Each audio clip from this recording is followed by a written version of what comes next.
This is Inside Indiana Business Radio for the afternoon of Tuesday, October 3rd, 2023. I'm Kate Sharon. It's been a little over a month since Evansville-based Zero Carb Life announced that its snack product, Life Chips, is being sold in all 16 Fresh Thyme locations in Indiana. And CEO Omar Attia says it's been a beautiful partnership. Customers that go to Fresh Thyme are customers that do care about healthy products. They do care about where the product is sourced. So it's a perfect fit for our niche market.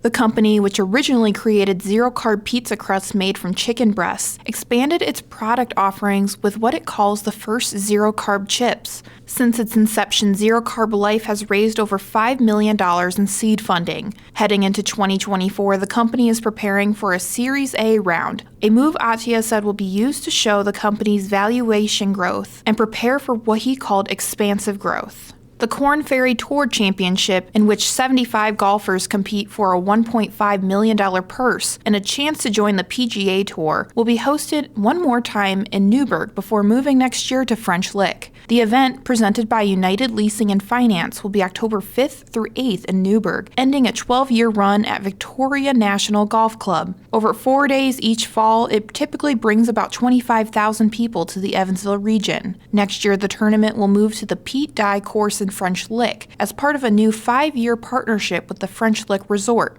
The West Lafayette City Council voted unanimously Monday to approve a resolution in opposition to the construction of a pipeline to divert water from a Wabash River aquifer to a planned advanced manufacturing district in Boone County.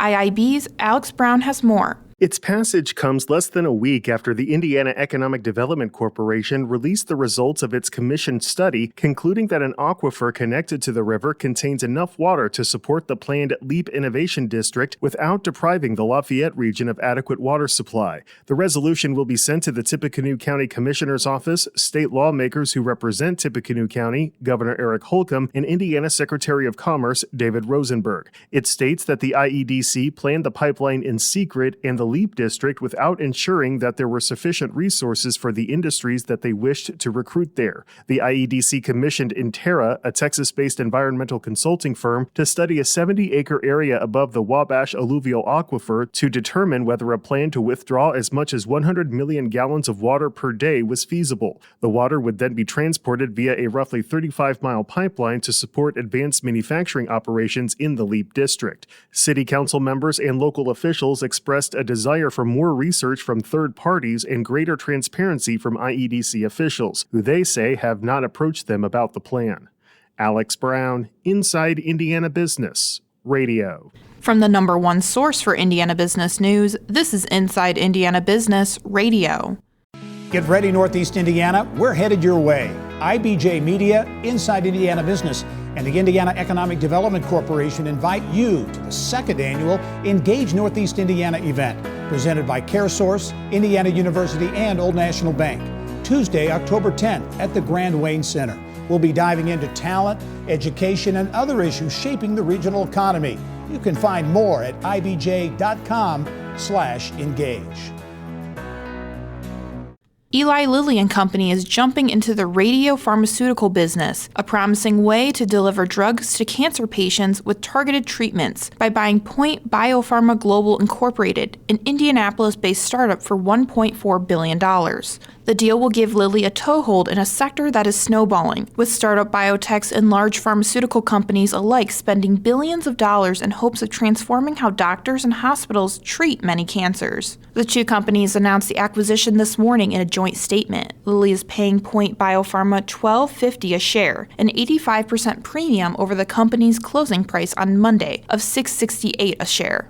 Trains could begin running on the first stretch of new track on the South Shore Line in Northwest Indiana in less than 2 weeks, according to our partners at the Times of Northwest Indiana. Southwest Shore Line President Mike Nolan told the Northern Indiana Commuter Transportation District Board of Trustees Monday the railroad has its sights set on the week of October 16th to start running trains on a 14-mile stretch between Michigan City and Dune Park. The railroad began testing the rail line in August. It's part of the $649 million South Shore Double Track project, which is adding a second line between Michigan City and Gary, with the goal of reducing commute times to Chicago by about 20 minutes. Fast Company magazine has included Purdue University on its Brands That Matter list for the third straight year. The university is the only college to make the list, celebrating organizations that work honoring their brand mission with intention and authenticity. The university's application this year showcased Purdue Innovates, which is its technology commercialization initiative. A Gary-based healthcare provider is expected to pay the state $1.25 million to resolve claims the company fraudulently billed the Indiana Medicaid program for mental health services. Federal officials say Edgewater repeatedly billed Indiana Medicaid for mental health counseling sessions that failed to meet a requirement stating providers must draft an individualized care plan signed by a qualifying physician or healthcare service provider before billing Medicaid. A new company serves to fast-track innovative and scientific agriculture-based research and discoveries into products farmers can pick up and use on their land. Indianapolis-based Ag Accelerators was formed with the goal of assisting ag-specific startups, entrepreneurs, and researchers to commercialize their innovations using industry knowledge. The company aims to guide startups from ideation through rapid prototype formulation, development, field demonstration, and product registration into market introduction and growth. Mark Zettler, Ag Accelerators co-founder and president. We can really help these companies out, and we can help them take their discoveries and formulate them into commercial products that growers and applicators will buy and apply to their fields. After consulting for years, Zettler said he noticed a number of startups showed great promise and had great ideas, but had trouble translating that into market success. He's seen companies struggle for years to bring a product to market that will sell to the ag customer base. So Zettler said he wants to eliminate some of that strife for worthwhile innovations. Kevin Brinegar, Indiana Chamber President and CEO, is this week's guest on the Business and Beyond podcast with Gary Dick, presented by PNC, a weekly conversation with high-profile Hoosiers in business, sports, and entertainment and beyond. Available now from your favorite podcast provider. I'm Kate Sharon for Inside Indiana Business, Radio on Demand.